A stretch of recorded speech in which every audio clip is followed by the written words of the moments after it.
Friends, আজকে আপনাদের সামনে নিয়ে এসেছি একটা ওয়াটার কালারের ড্রয়িং জেব্রা। এটা কিভাবে এঁকেছি সম্পূর্ণ ভিডিওর মাধ্যমে দেখুন। তো প্রথমে আমি ব্যাকগ্রাউন্ড কালারটা করে নিয়েছি হালকা রং দিয়ে। এইবার জেব্রার বডিতে যে অসংখ্য কালো রঙের দাগ রয়েছে, প্রত্যেকটা দাগকে আমি নিখুঁতভাবে হালকা করে এঁকে নিচ্ছি, কেননা এটা খুবই জটিল ড্রয়িং। এই দাগগুলো সঠিক না রাখতে পারলে ছবি ঠিক হবে না, সেই জন্য প্রথমে দাগগুলো করে নেওয়া হয়েছে। যদিও ওয়াটার কালারের ক্ষেত্রে লাইট কালার থেকে শুরু করা হয়, কিন্তু এই ক্ষেত্রে এখানে আমার সুবিধার্থে আমি ডিপ কালারটা আগে চাপিয়েছি, কারণ এই দাগগুলো এমনই একটা চোখে ধাঁধা লেগে যায়, সেই কারণে সর্বপ্রথম দাগগুলো করে নিয়েছি।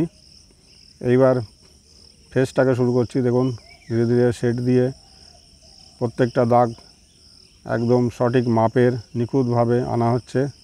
একটা দাগও যদি এদিক ওদিক বেমাপ হয়ে যায় তাহলে এটা অরিজিনাল মনে হবে না, যাতে একদম ন্যাচারাল লাগে, একদম সঠিক লাগে, সেইভাবে করা হচ্ছে।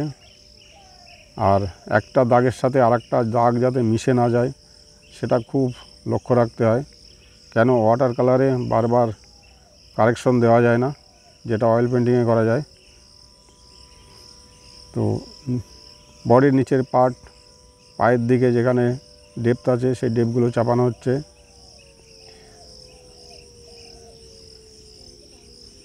পায়ে অসংখ্য ছোট ছোট দাগ রয়েছে কালো রঙের। এইসব ছবি আঁকা কঠিন হলেও একবার আঁকতে পারলে সে অনেক কিছু শিখতে পারে, তার অনেক কিছু আইডিয়া এখান থেকে পেয়ে যায়।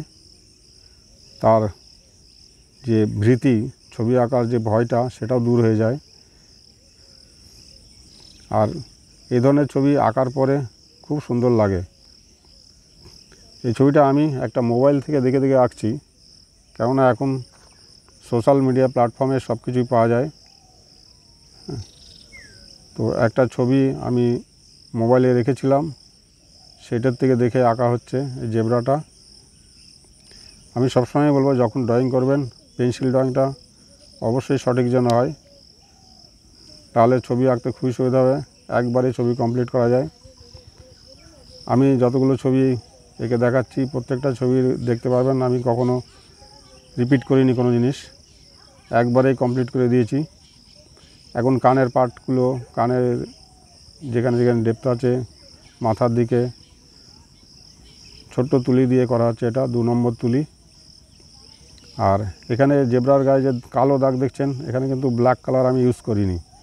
আমি ওয়াটার কালারে কখনোই ব্ল্যাক কালার ইউজ করি না, আর সবাইকে বারণও করি। ওয়াটার কালারের ক্ষেত্রে যতটা সম্ভব পারবেন কালো রঙকে এড়িয়ে চলবেন, আর সাদা রঙকেও। এই দুটো রঙই আমি ব্যবহার করি না একদমই। তো সাদা পার্টগুলো ছেড়ে রাখা হচ্ছে,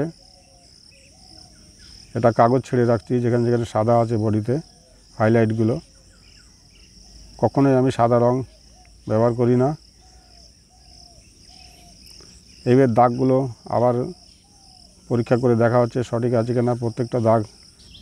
আঁকা কমপ্লিট, কেমন হয়েছে কমেন্টস করে জানান।